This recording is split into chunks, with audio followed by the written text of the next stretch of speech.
Сәлеметсіздер ме? Кеңес орта мектебінің қазақ тілі және әдебиеті пәні мұғалімі Сыздықова Назира Боркенқызы. Сіздердің назарларыңызға қазақ тілі 5-ші сынып сабақтың тақырыбы жер ғаламшар. Сәлеметсіздер ме балалар? Бүгінгі сабағымыздың тақырыбы жер ғаламшар деп аталады. Сабақтың мақсаты оқылым стратегияларын қолдану, жалпы мазмұнын түсіну үшін оқу, нақты ақпаратты табу үшін оқу. Төл сөз, төлеу сөз, автор сөздің жасалу жолдарын, қызметін білу, төл сөзді төлеу сөзге айналдыру. Сабақтың мақсаты түрлі мәтіндерді оқи отырып, мәтіндегі тілдік қолданыстарға талдау жасаймыз. Талдау негізінде жазба және ауызекі стильге тән белгілерді, ерекшеліктерді анықтаймыз. Бағалау критерийлермен, дескрипторлармен балалар өздерің таныс боласыздар. Жаңа сабақты түсіндіруге рұқсат етіңдер. Төл сөз бен автор сөзі. Сөйлеушінің өз сөзінің ішінде біреудің айтқан сөзін ешбір өзгертпей, сол айтылған күйінде беруін төл сөз дейміз. Мысалы, Дина бір сөзінде Асанға талабың бар екен, бірақ талап әлі өнер емес деген болатын.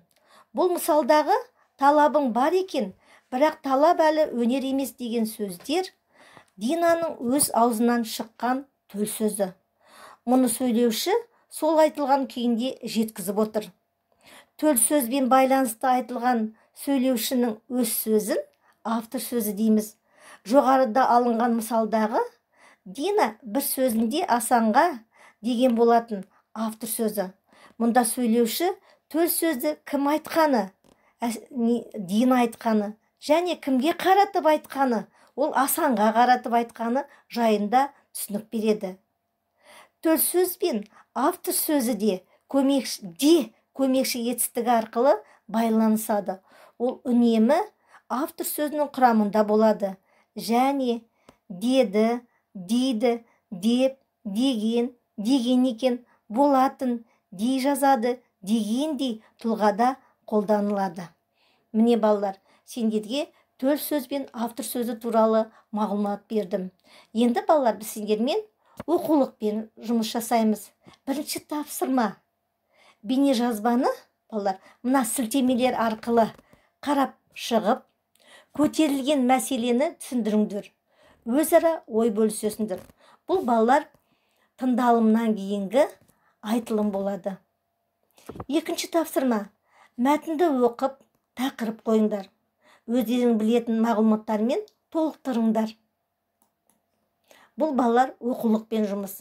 Енді балалар Абай мен Қарақат екеуіңе бөлек басқа тақырыптар берем. Мысалы, айтылым деп аталады, бұл жұптағы әңгіме. Абай, саған тапсырма.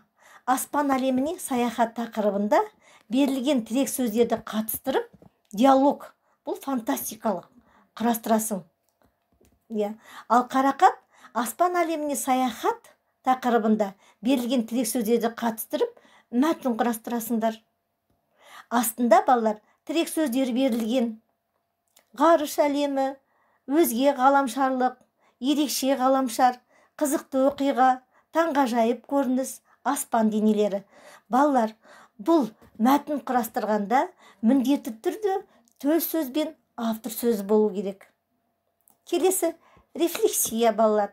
Бұл таразы әдісі арқылы рефлексия жасайсыңдар. Мен үшін таныс немесе жеңіл ақпарат туралы жазасыңдар. Содан кейін мен үшін ең маңызды және күрделі ақпарат жазасыңдар. Жақсы, үйге балалар оқулықтан төл сөз бен төлеу сөзді анықтама дәптерлеріне көшіріп жазасыңдар. Анықтамасын. Сосын жер біздің ортақ үйіміз тақырыбында сұхбат жасайсыңдар. Міндетті түрде төл сөз бен төлеу сөз болу керек.